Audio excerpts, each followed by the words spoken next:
What's up guys? Today I'm going to be doing a quick S-curl retouch on my hair. It's been a few months since I put a S-curl in my hair.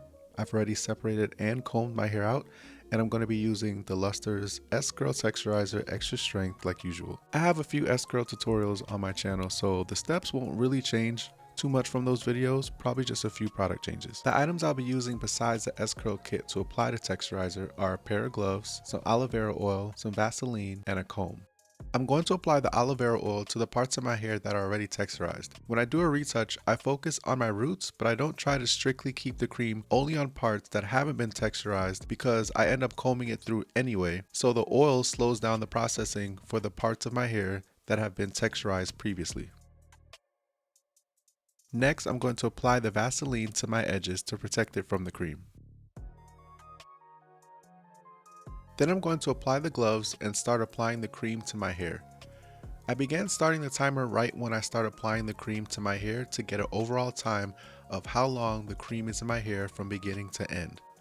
Since I've applied an S-curl plenty of times in the past, I have to be extra careful with how long I leave it in, especially since I don't stick to just the roots when I reapply, so my hair has a higher chance of coming out straight in a short amount of time.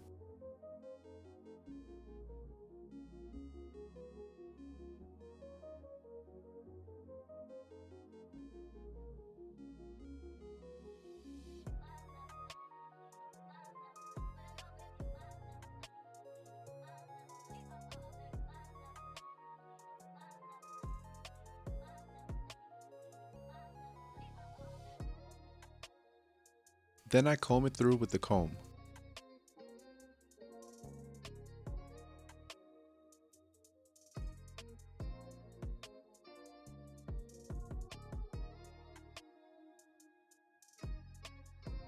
Overall, applying it took about 9 minutes, so at this point I usually start washing it out.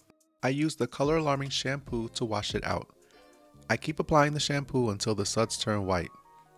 Once the suds turn white, I go in with my own shampoo. Today I used Camille Rose Curl Love shampoo. Then I followed it with Shea Moisture's Bond Repair conditioner. After the shower, while my hair is still damp, I spray this Talia Waheed leave-in conditioner and I follow it with S-Curl's Curl Activator and Gel Activator. And these are the results.